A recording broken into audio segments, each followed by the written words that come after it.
Ustazah, urusan dunia nih, rezeki ini yang paling jadi pikiran saya Ustazah. Paling pikiran saya nih mau urusan rezeki deh Ustazah. Emang bisa ya Ustazah kita ngandelin Nabi Muhammad? Bisa banget teman-teman saya sekalian, bisa banget. Ada dulu orang miskin banget. Ini terjadi di tempatnya Khalifah Al-Ma'mun, ya, zaman berapa ratus tahun silam. Sedikit sekalian saya muliakan, ada orang miskin banget. Dia istrinya mau melahirkan gak punya duit, barang-barang mau dijual juga gak ada, mau beli nih buat sekedar persiapan bayinya gak punya, miskin banget. Istrinya bolak-balik bilang nih gimana nih ntar ya, mudah-mudahan hari ini kita dapat rezeki, ternyata enggak. Insya Allah mudah-mudahan kita dapat kelebihan rezeki nih besok hari, ternyata enggak. Akhirnya dia bingung-bingung, dia datang ke makam Nabi besar Muhammad sallallahu alaihi wasallam, ziarah ke makam Nabi Muhammad, nangis. Orang sana memang, orang Madinah. Dia datang nangis di makam Nabi Muhammad SAW. Rasulullah, saya umatmu nih Rasul, gini amat ya nasib saya. Istri saya mau melahirkan anak saya Rasulullah, dan istri saya umatmu, anak saya umatmu. Ya Rasulullah, tolongin saya. Malam harinya dimimpiin Nabi Muhammad SAW. Mimpiin Nabi, sama Nabi dibilangin, emang segampang itu ya Ustazah mimpi Nabi Muhammad? Iya, buat sebagian orang.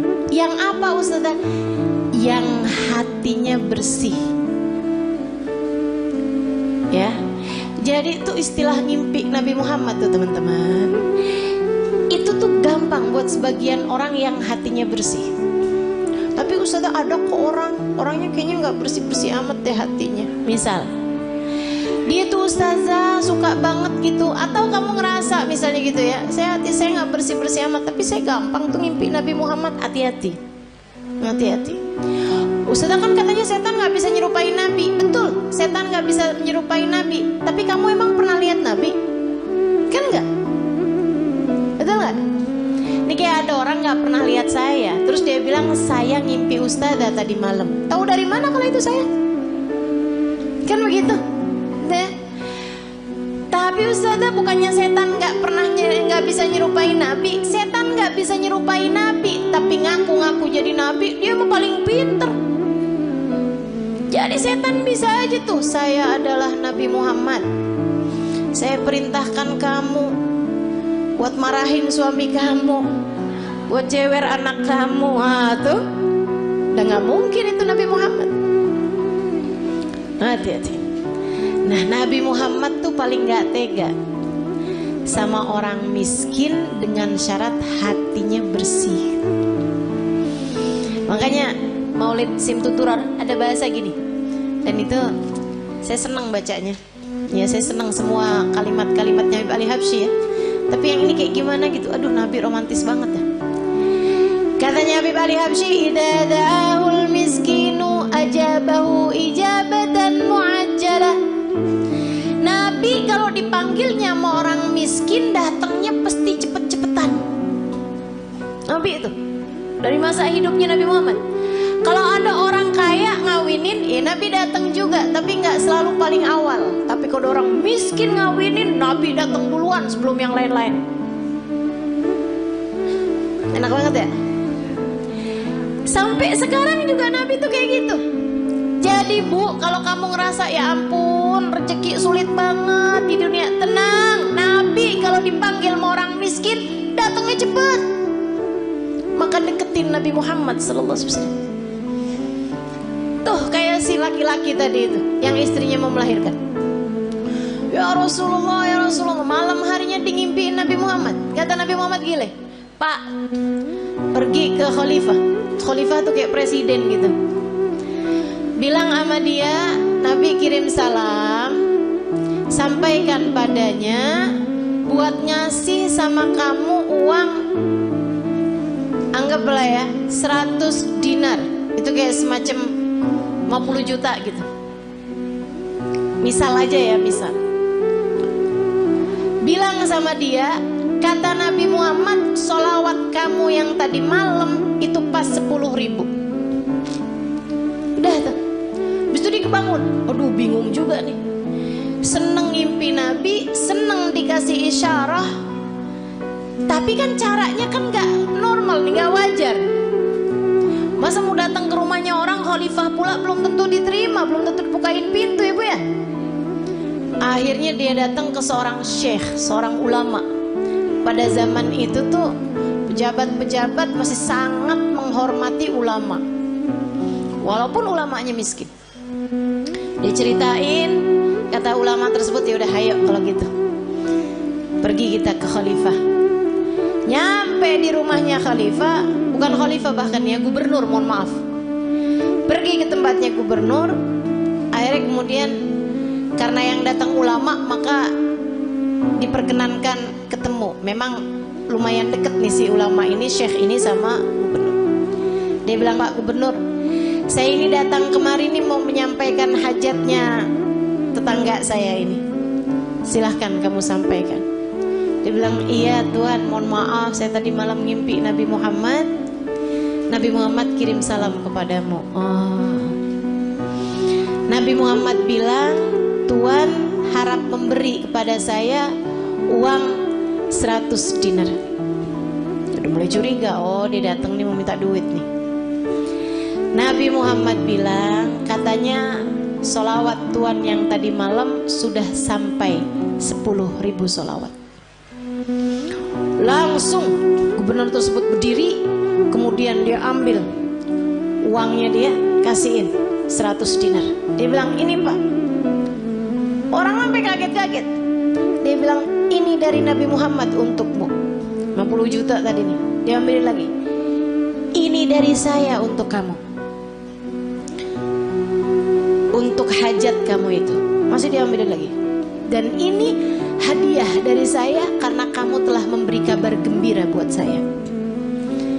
Dia bilang, kok bisa Tuhan langsung bermurah hati seperti itu? Dia bilang, saya ini dari sejak muda gak pernah ninggalin sholawat tiap hari 10.000 kali. Orang soleh ya, padahal gubernur tuh, tapi sangat soleh. Waktunya jadi sholawatnya sholawat yang pendek, tapi bacanya 10.000 setiap hari. Dia bilang, saya gak pernah cerita-cerita sama siapapun, bahkan istri saya aja gak tahu. Dia bilang, sampai tadi malam saya kelelahan yang luar biasa, saya baca terus sholawat tapi ketiduran. Habis itu saya kebangun lagi, ya Allah, sholawat saya udah berapa nih? Saya lanjutin sholawat lagi, capek banget sampai ketiduran. Saya baca lagi sholawat sampai ketiduran. Dia bilang, saya nggak tahu jumlah sholawat saya berapa, tapi saya doa aja, ya Rasulullah, kalau sholawat saya sampai 10.000, tolong kasih tahu saya, wahai Rasul. Dia bilang, hari ini kamu datang membawa kabar gembiranya dari Nabi Muhammad. Makasih banyak Pak. Masya Allah. Tuh Bu, orang susah-susah datang ke Nabi Muhammad beres. Emang Nabi mah andalan, teman-teman saya sekalian. Orang bawa penyakit, kalau yang dideketin Nabi Muhammad beres semuanya, ibu-ibu saya sekalian, beres semuanya. Nabi itu udah dipanggil-panggil tuh cepet nyampe-nya. Ibu sekalian saya muliakan, banyak cerita-cerita mengenai orang-orang yang sakit datang kepada Nabi Muhammad, sakit yang mustahil buat sembuh aja bisa sembuh. Udah banyak sekali. Makanya udah gak usah susah. Yang penting dalam hidupmu itu jangan pernah tinggal Nabi Muhammad. Gimana caranya? 3 aja dah, gampang. Sholawatan yang banyak, yang taat sama Nabi Muhammad, gitu kan ya? Sholawatan yang banyak, yang taat sama jalan Islam, dan yang ketiga, yang cinta sama Nabi Muhammad. Yang cinta sama Nabi. Cinta tuh gimana caranya Ustazah? Cinta itu kan gak bisa diusahakan. Siapa bilang? Cinta itu bisa banget diusahakan. Caranya gimana? Gampang teman-teman. Cinta itu bisanya ditularkan.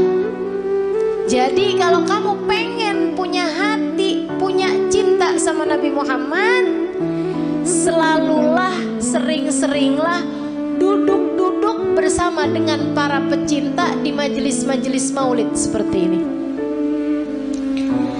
Ama yang berikutnya, sering-seringlah mendengar kajian, baik kamu hadir secara langsung ataupun di rumah live streaming. Yang senang baca tuh banyak kitab-kitab, buku-buku menceritakan tentang Nabi Muhammad. Asal ditulis dari orang yang punya cinta kepada Nabi Muhammad, pasti akan bertambah kecintaanmu kepadanya. Jangan tinggalin Nabi Muhammad. Nabi Muhammad akan cukup untukmu, teman-teman. Untuk setiap kesedihanmu di dunia, cukup Nabi Muhammad sallallahu alaihi wasallam. Nanti itu gampang banget hilang sedihnya kalau kamu deket sama Nabi besar Muhammad. Untuk semua kesusahan hidupmu, gampang teman-teman mau hilangnya. Andelin saja Nabi besar Muhammad. Pengen apa aja gampang. Udah deh. Katanya Sayyid Muhammad bin Alwi bin Abbas Al-Maliki, gak ada perkara gak bisa diselesaikan sama sholawat kepada Nabi Muhammad. Itu baru kena sholawatnya. Belum lagi kalau sholawat ditambah taat, ditambah cinta, beres semua urusan. Gak cuman urusan dunia, tapi urusan akhirat semuanya bakalan beres.